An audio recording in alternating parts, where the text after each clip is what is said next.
Hindi na dumating. Hello, congratulations. Thank you po.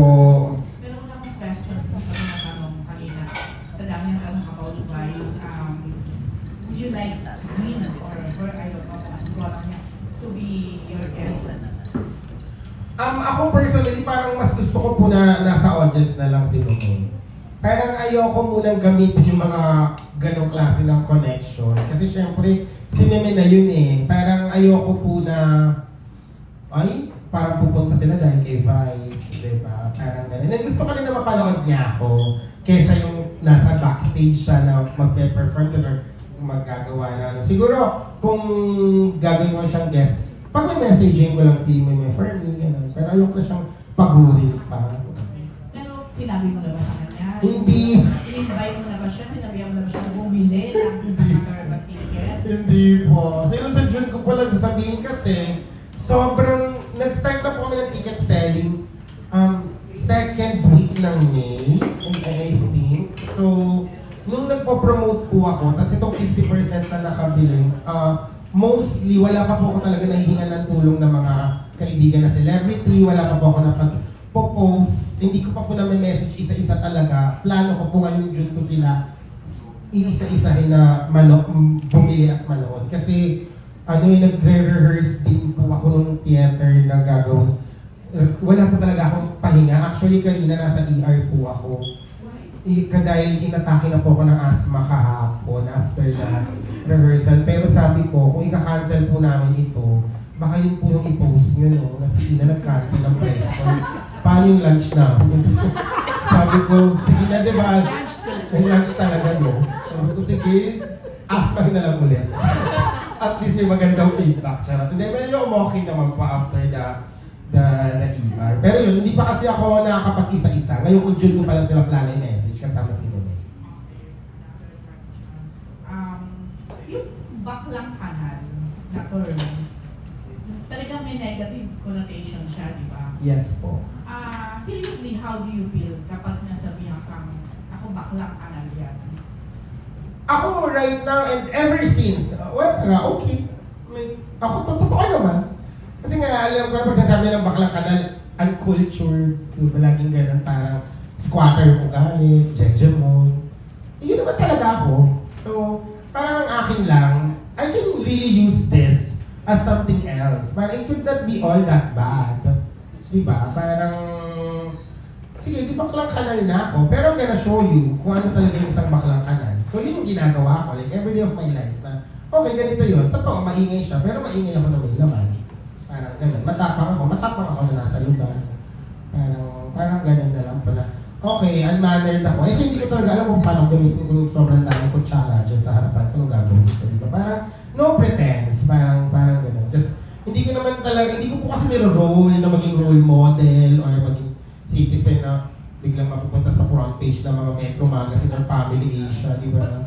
Wala naman akong ganung pangarap na tinitignan ako lagi kang tama. Kasi parang ang hirap nun pag people expect to do all the good thing all the time. Parang napaka-plastic niya for me. So, ako, kung ano lang talaga ako, yun lang. And I think yun yung minahal ng mga tao sa akin. So far na makapag sinasabi nila parang, kaya ka namin gusto Ina kasi nga, wala kang pake. Kahit nga, ngayon kagaya sinasabi nila na, Ina, celebrity ka na, hindi ko talaga siya nararamdaman.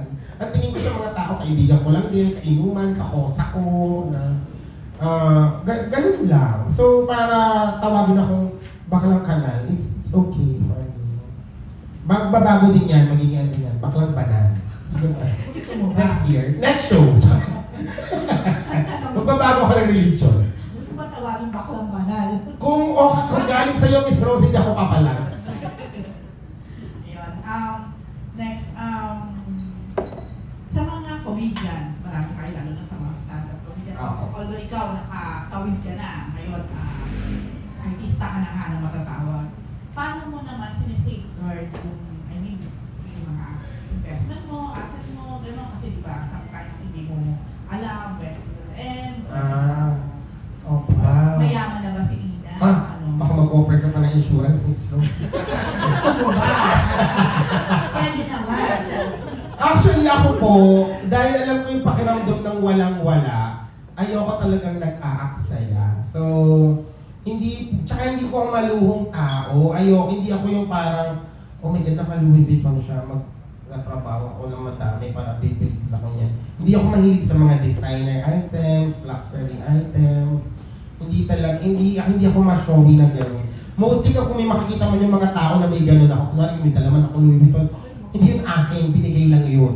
Kung may singsing man ako na may diamante, hindi to akin, binigay lang ko. Hindi ako bibili lang para sa akin ng ganong amount. Parang isi-save ko na lang to for the future, for a business, for something na May pwede business ka ngayon, may mga ice candy ka lang po, pero Oh my God. yes, kaso lagi ko po kasi sinasabi malambot pa kasi nung busy ako nanonood, so nalugi na din. Charot. Ganun po, tapos lalo na meron kasi akong pamangkin ngayon, so parang ayoko siyang lumaki na parang pagdaanan yung pinagdadaanan namin. So actually right now, nandun po kami magkapatid sa nilalabanan namin yung savings niya sa pag mag-aaral na siya. Parang gusto ko pag lumaki po yung pamangkin ko si Summer, okay lang yung buhay niya na parang meron ng enough funds para makapag-aral siya, ganyan. So, parang andun ako, feeling ko may anak na ako. Di ka ako aksayador, kahit mga ngayon, pag umaalis yung magkakaibigan, ambagan pa rin kami talaga. Hindi ako yung pa-showy na, artista yan, yun siya na yung ay, bakit mo kayo? Okay na yun. Pare-pares tayo nagtatrabaho. So, ganun po. Tapos ayan, may insurance din para mahirap na, di ba? Gusto mo pa na additional? Ano ba yan?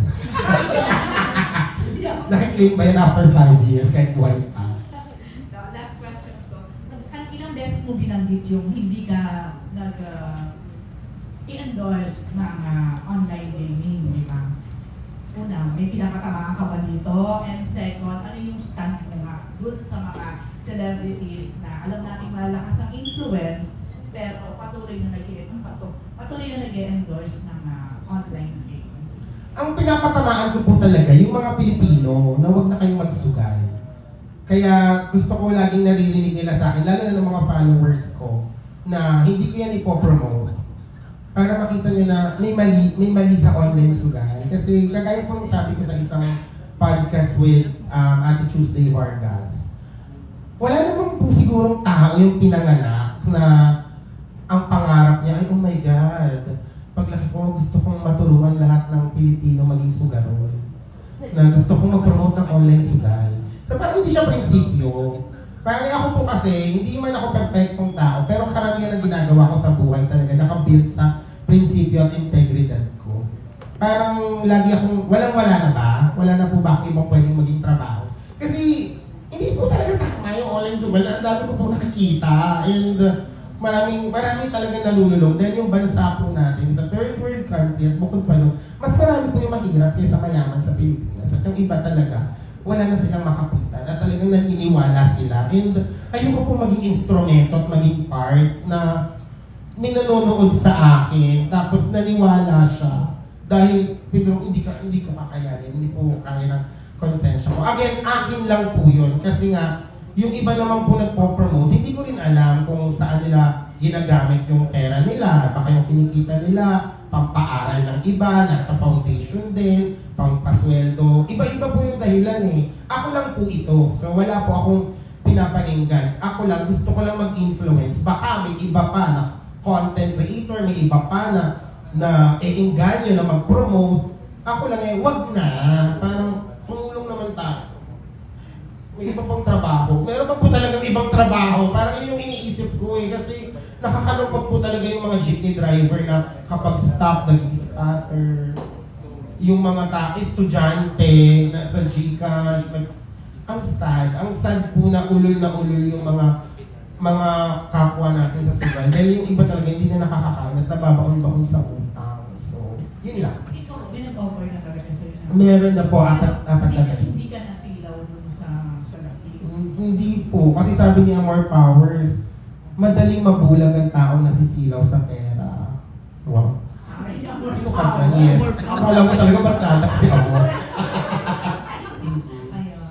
Okay, thank you. Pero tama ka dyan. Thank you po. Nakita ko rin yung mga post mo. Naka-align ka naman. Naka-align. Nakakatakot.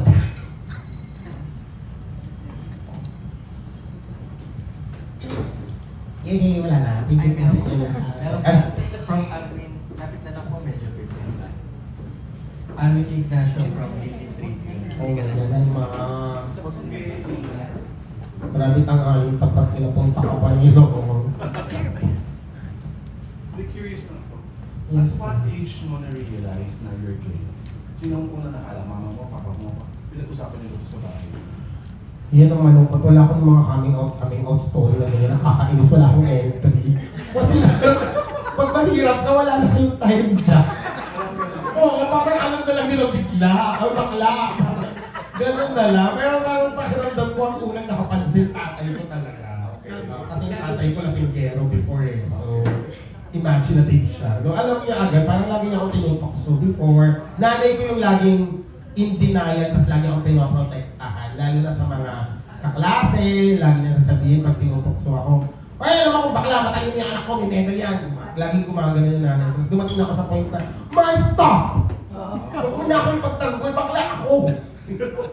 Parang ganun lang siya ba? Doon sa mga taong, I'm sure, growing up, nakatanggap ka ng mga maraming panlalaki, persecution, anong gusto mo sabihin sa mga taong nakapi sa'yo? Sana nakatulong yun sa kanila in some way. I mean, wala naman akong, hindi ako mapagtanim kasi ng sama ng loob. Eh. Minsan nga may mga lalapit, galit ka pa sa akin. Huh? Ba't yung nagawin? Hindi ko nakakaalala. Mabilis din akong magpatawad kung hindi naman malala talaga, kung hindi naman ako na physical or whatever. Tsaka, sila din naman talaga lagi magdadala nun. Ako lagi kong sinasabi, kapag yung isang tao ng lalaki, parang talagang mas character niya yung nakikita niya, more than yung tao ng lalaki. So, go lang, stay pressed. Sa mga batang bata, iniidolo ka sa ngayon. Anong gusto mo sabihin sa kanila? Wow. Di kayo nagkamali. Charot. I love that. Hindi, thank you. Kasi nung bata ako, wala akong makita na parang figure na talagang panghahawakan ko na, Yes, yes. ito yung ano. Actually, parang figure ko lang dati, bulag na gumraduate na valedictorian na naman magsaysay. Kasi parang talinong-talino ako sa kanya. But, kung meron man, sasabihin ko na hindi ako perfecto ha. Sasablay at sasablay ako at one point. Baka nag-expect kayo ng santo, hindi ako yun. Pero, I will always do my best para ipakita sa inyo na nananalo tayo. And sana yung mga batang yun, hindi sila mag-give up kasi napapanood at ako consume na yung content ko. Sana na-inspire sila na ma-motivate sila na mag-aral ng mabuti, na magtrabaho, na kahit anong mangyari, hindi ibibenta yung prinsipyo, yung mga ganun lang. Yung mga, sana yun yung mabigay ko. Huwag na yung kalibugan. So, pero kung ano, sila na yan. Anong gusto mong ipayo sa mga bating na nagmamahal? Based on my experience, Yes, go. you become what you tolerate. So kung ikaw, alam ko naman na meron talaga tayong, lalo na yung mga kaibigan, ay kapatid natin sa community, parang madalas ang love language na talaga is giving, di ba? Pero kasi, kapag pinakita niyo yung sarili niyo as a pitaka sa mga lalaki, they will always expect you to be a pitaka. They will never see you as someone to love and to be loved. Unless pag-aralan ka nilang mahalin with a certain amount. Diba? So parang ako, kung gusto talaga natin, sana ipakita niyo muna kung sino kayo. Kasi meron yan, may magmamahal sa inyo. Ako talaga nagbabayad ng mga lalaki na ganyan talaga. Pero diba, at alam ko hindi rin ako yung standard ng ganda, hindi rin ako nagmamaganda. Pero totoo, madami talaga akong lalaki for the reason that pinapakita ko kasi na pwede nila akong maging kaibigan, pwede nila akong mahalin, pwede nila akong maging kakampi. Pinapakita kong tao din ako, hindi ko pinapakita na, oh, dami akong pera, liga dito, papainumin kita. Hindi ganun eh. Parang yun lang yung advice ko. Para hindi rin kayo nagsisisi sa huli. Ikaw ba magmamahal pa muli? Kung wala kang mga choices of friends mo na meron ka ngayon? I think naman lahat tayo, di ba, hindi tayo matatapos magmahal kahit matanda na tayo. Kasi kung hindi na tayo marunong magmahal, parang wala nang sense mabuhay.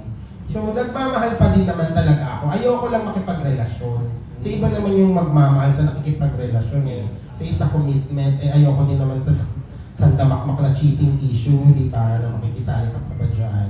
But yan, lagi namang magmamahal. I think at the end of the day, dapat lahat tayo, bawat ginagawa natin, nag-uugat siya sa pagmamahal. Ayun, thank you very much. Thank you, ma. Pinatayo ka pa nila. Thank you, Almi. Next po natin si Kate Adahar from Rantover. Hello po, Miss Kim. Hello po. Sa panahon ngayon ng cancel culture, no, nananatili kang matapang. So parang meron bang mga bagay na para sa'yo, hindi mo gagawin katatawanan? Meron ka rin bang rules sa sarili mo? Ngayon, ayoko talaga yung kapansanan, culture, anything na magiging offensive sa totoong buhay ng isang tao. Parang wag na lang, yung parang idadalhin nila. So, isip na lang ako ng ibang way or sarili ko na lang yung gawin kong katatawanan. Para sa'yo, sino yung mga parang pinaka-nakakatawang tao? Meron ka bang ganun parang mga naging paboritong panahon? Siyempre dalawa agad ang naglaging top of my mind ko, si Meme at si Kuya Dick. Kasi, I mean, lalo na kay Kuya Dick dahil I grew up talaga na nakikita siya. Yun yung sinabi ko sa kanya when they meet na iba ka, Kuya Dick. And syempre, si Meme, ang bilis-bilis niya talagang mag-isip na parang lalo na yung mga moment na magkasama kami, na-elib talaga ako. Yung grabe yung utak niya. As in, sobrang snappy and punong-puno ng ideas. And then yung mga nakakapagpatawa sa akin talaga ng iba kasi yung humor ko, sobrang dark eh. Actually yung mga nakakapagpatawa sa akin ngayon, si Stella, si Abby, yung mga lasing na nasa kalye. Mga yun sobrang raw. Yun hindi talaga filtered. Which is, I think isa sa mga itatakal ko din sa The Baklang Kanal Show Live na ano ba talaga yung mga nakakatawang comedy. Kasi nanood din ako ng mga stand-up. Tumatawa sila doon. Hindi ko talaga, so baka iba lang talaga yung comedy ko. But yeah, mas na-enjoy ko yung mga comedy na sobrang impromptu kesa dun sa mga pinag-iisipan talaga o ginagawang content. Yeah. And last na, bukod sa successful na show, ano pa yung gusto mo mag- Wala, pwede pa mas full. Ano bang gusto mo ma-manifest sa career mo kung mangangarap ka na lang? Kung mangangarap na lang ako talaga, siguro mas madami pang comedy show. Kasi parang feeling ko, tinanggap ko na sa sarili kong komedyante ako. Dati kasi parang in denial pa ako. Parang feeling ko papunta ako sa serious actor. So, siguro mas madaming show are regular, makapag-put up ng own business, like sana restaurant or a bar, yan yung mga pangarap ko minsan eh. Or pogo, charot. So, ayun, and yun nga, sabi ko kanina, pelikula or sariling show. Salamat. Thank you din po. Next si Jessica from Inquirer. Hindi ka matalino po yung Congratulations po. Nakakatawa po kayo na saka talaga Uy, thank you ha. may substance. Huwag nagsabi. May substance din so talaga yung sinasabi niyo. So parang curious lang po ako sa thoughts niyo kasi parang recently po naging discussion po online yung mga parang straight guys portraying yung mga gays. Pero kapag usapang parang gay rights na hindi sila nakakausap pa, nagsasalita. So parang thoughts niya na. Oo, wag kasi lang ayaw queer dating. Kasi I think ang unang dapat maintindihan ng mga tao is ano ba yung queer dating. Hindi kasi porket may lalaki gumanap na bakla or straight na nag-content ng bakla is queer dating na. Yung queer dating kasi, it is something na straight people gagamitin nila yung character bilang bakla so they can get an audience or they can get a money. Pero in reality, what they do is not really about for the gays. Hindi talaga siya kwento tungkol sa dalawang bakla o dalawang tomboy. Hindi talaga siya nakaka-empower. Ginagawa lang siyang pangkuha ng attention. Kasi diba, you know, the LGBT community is a big community. Diba, they have the pink money. So, parang ganun yung queer baiting. Ako ang lagi kong stand, lalo na in 2026, with straight people making bakla-baklaan content. It's such a lazy comedy. Parang ano ba, wala na ba kayo naiisip na iba? Parang nung 90s pa yan ah. Parang, diba, we have given brains that think na to copy what other brains think. Kung napaglipasan na, gawin na tayo ng iba. Dapat nag-progress din yung humor natin. And okay lang naman yung, sige, because lalo na yung mga bakla, masayahin talaga yan eh. So automatic kapag may straight nagpanggap na bakla, ginawa niyang content, automatic nakakatawa yun kasi straight ka eh. So bigla mong babaliin na feminine ka. It's automatically funny. Pero, yung ginagawa mo yan that's a live reality ng ibang tao. May ibang binubugbog, pinapalayas, hindi nag-aaral, nagpapakamatay. Dahil sa ginagawa mong caricature. So why would you do it? Ano bang ginagawa mo pagkatapos nun? Do you fight for equal rights? Di ba? Parang may paki ka ba sa minority na ginagawa mong caricature? And minsan napipikon lang ako lagi sa parang ang lagi lang nilang content pagdating kapag nagbabakla-bakla is mahilig sa tite, mahilig sa sex, na sobrang palatawa, sobrang flamboyant, sobrang loud, ang kapal mag-makeup, na ano ba? Ganun lang ba kami? Diba? Like, parang, pwede ka naman gumawa ng ganyan na empowering, pero funny pa din. Diba? But, yeah, nakakapikon. So, ako personally napipikon ako, lalo na makikita mo, wala naman talaga sila mga advocacy, wala namang pake sa totoong buhay. Gusto lang nilang kumita. Di ba? Kung gusto nyo kumita, hindi maglalaki-lalakihan kayo dyan. Di ba? Maglibog-libogan kayo dyan. Pero yung babakla-bakla bobo, napapikon siya. Nahuli yung tigil ko. For president! Kainis kasi yun. Ito. Ikaw naman kasi!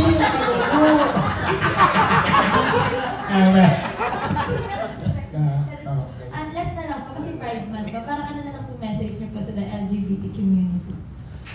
For our community, napakadami pa din natin pinaglalaban na hindi pa rin nasusulong. Mga 10 years ago, pinaglalaban na yun sa Malate, hanggang ngayon pinaglalaban pa rin. So sana tuloy lang, pasulong lang tayo, huwag tayong mawawala ng pag-asa, and hindi naman tayo humingi ng special rights. We just want equal rights kasi madami pa rin talaga, malala pa rin yung discrimination sa bansa natin. Huwag natin sabihin, huwag kayong maniniwala na, oh, 2026 na, tanggap naman yung mga bakla sa Pilipinas. Hindi po. Hindi po totoo. Dahil sobrang lala pa rin po ng discrimination. Kahit po ako, nararanasan ko pa rin siya sa araw-araw kong buhay. So, tuloy lang natin yung laban to pass the SOGI bill. And always remember na yung Pride, hindi lang naman siya dapat pag June. Dapat it's all year round, it's everyday Pride. We fight for equal rights and fairness. And ayun lang. Laban lang tayo lagi. Huwag na tayo mag-away-away. Minsan tayo pa mismo nasa loob ng community yung nagtatalo-talo, diba? Na sana let us educate one another. And as a part of the Rainbow community, it is also your responsibility to learn about your community. Kasi may iba kasi na hindi ko gets, like transgender na siya. Siya pa mismo yung kumakalaban sa sarili niya. Ano ba po, sarili laban sa sarili yung baka na choose a struggle. So, ayun.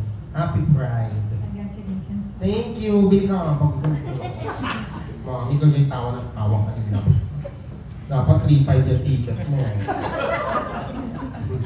Next po si Carissa from Manila Bulletin. Ah! Diyos ko, nakakatakot ng mga to. I'm a fan. Sis. Ano po yung electric industry? Big fan ng ano lang. Thanks. So, kanina kasi na-mention na one of your dreams is magkaroon ng talk show. So, if you're given a chance to have your own podcast, sino yung parang gusto mong first line of this? Wala. Puro ako muna. Kasi cloud chaser ako. Siguro kung sino man yung presidente kapag may show na ako. Wow. Hindi, gusto ko kasi gusto kong kumakausap talaga ng mga intellectual people. So siguro, probably a scientist from UP, mga ganyan, mga doctor from BGH. Gusto ko talagang, ganun yung kausap. Kasi parang, napapansin ko ngayon, sa lahat ng mga online, ng mga shows, ng mga talk shows, online, it's always the celebrities, the same people over and over again. So nasasaturate na lang tayo sa ganun. Sila na naman. So parang if I'm gonna have a talk show, ganun yung gusto ko. Like, I wanna give, like, a chance na maka-interview ng mga ganong klase ng tao. Yung mga interesting pa din naman sila, they are also celebrities in their own way, pero di sila lagi nakikita sa, like, mainstream news. Next question po. Kasi, since mention ko, paano ka na walang podcast? Oo. Nung hindi mo ka na-talk in a way, so, ano tapos mga fans na parang how was the reception ko? Lumang yung fandom ng tatlo. Oh my God. Una, gusto ko muna mag-thank you sa kagaya nyo, sa mga ka-eme, sa fan ng Walang Kwentang Podcast. Kasi feeling ko talaga the largest fan base na meron ako right now is with you guys. Kasi cool to talaga kayo.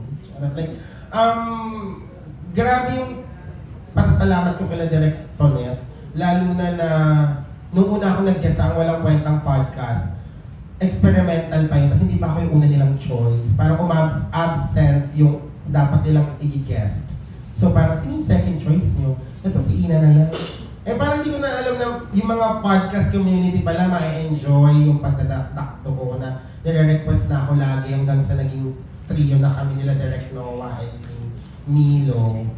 Ako wala lang hanggang pasasalamat. And sabi ko nga, may nagsasabi sa akin, ginagawa ko na ng personality yung AWKP na kahit saan binabanggit ko. Lagi ko siyang binabanggit kasi lagi akong thankful, lagi akong grateful sa mga nag-open ng opportunity sa akin. Hindi ko yan kahit kailan makakalimutan. So syempre, lagi kong bukang bibig dahil para sa mga award-winning directors who could have guest anyone, ako yata yung isa sa may pinakamadaming guesting sa AWKP. Kami nila Milo. Ay, paulit-ulit na minsan, hello, ngayon sila mga kausap na ako sa Javier Reyes, biglang kami. Uy, anong alam ko dyan? Diba?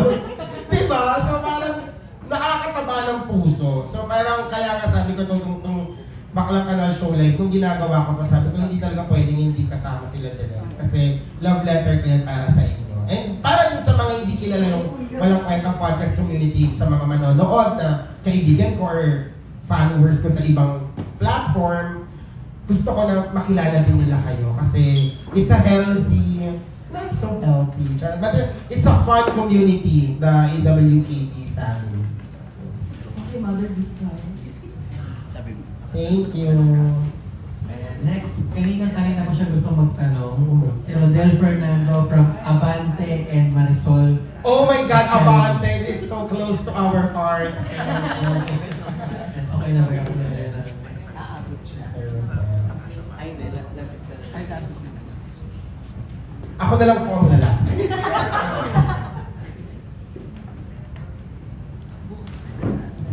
May connect yung tanong ko dito sa mga nagtanong kanina. From pagiging kanal, nasaan mo na yung si Ina Evans? Una, kayamanan. Ay, gutter. Mapanghi pa din.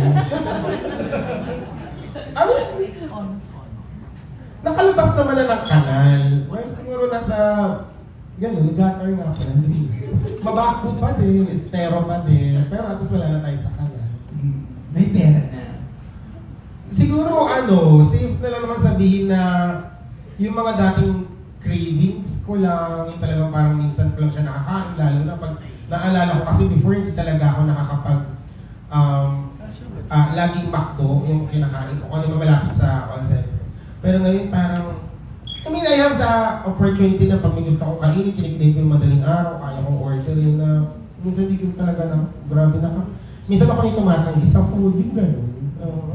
Hindi lang nga siguro nasa point ako ngayon na hindi na ako nagugutom. Kasi growing up lagi akong gutom. Sa career, made ka na ba? Masasabi mo made ka na? Hindi po. Ay, hindi ko talaga naiisip yan in terms. Kasi sa totoong buhay lang, sabi nila, ang tawag daw dun sa way of thinking ko is imposter syndrome. Pero kasi for the longest time, lagi talaga akong gano'n na parang ang liit ng tingin ko lagi sa sarili ko, like, someone is always better than me. Na parang bakit ako, mas magaling yun, mas maganda siya, mas laging may ganun akong pakiramdam. Kaya ang baba ko lang mangarap, ako dati ang pangarap lang makalabas ng squatter, it ends there. Parang gano'n, wala akong mga long-term plan. So, even now, hindi ko sinasabi na I'm made kasi hindi naman talaga. Parang nagkakataon lang na I'm lucky na hindi ako nawawalan ng work. Na nagtutuloy-tuloy yung work. Actually, nung isang takot ko nung hindi ko na manager si Meme, sabi ko, oh my God, baka paano to, wala nang magmamanage sa akin, baka, parang feeling ko nun para akong bata na hala. Pero okay naman, parang may lagi namang nag-work, 3 years na yun, 3 years na yung nakakalipas. So, I just think nandun ako sa, at least nandun ako sa working, batch ng mga tao. Yung, I'm not made, but I'm a work in progress. Na hindi naman nawawala, hindi naman ako yung parang magme-message na mangungutang na, uy, dito scam ako po pero babayaran kita pag nagkaroon ako ng next na racket. Wala naman akong ganun. Okay, isaas na lang. Kanina nabanggit mo parang may offer ka sa pelikula, gagawa kang pelikula. Kung may love angle yung movie, sino ang gusto mong makapartner na aktor na may pagnanasa? Grabe, bumalik ang asma ko. Super very abante. Grabe naman yung may pagnanasa. Parang kahit pag sinabi ko na siya, parang pag in-offer sa kanya yun, si Ina kinukuha ka kasi may pagnanasa ko sa'yo. Paano ba kami gagawa ng sexy niya? May ganun. Oh my God, ganito ba ako sexually attracted? Ang hirap yung tanong din ng abante.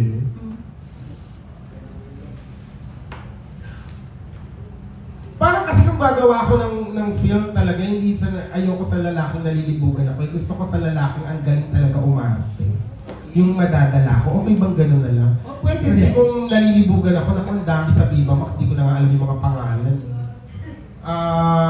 Ang gusto ko talaga na maka-work si Jello, si Elijah Canlas. Kasi galing na galing talaga ako. He's my friend and iba talaga yung range and ang galing lang ni Jello. So parang it's gonna be fun and a dream come true kung makaka-work yung friend ko. Kahit ka-love team ko siya, ganyan.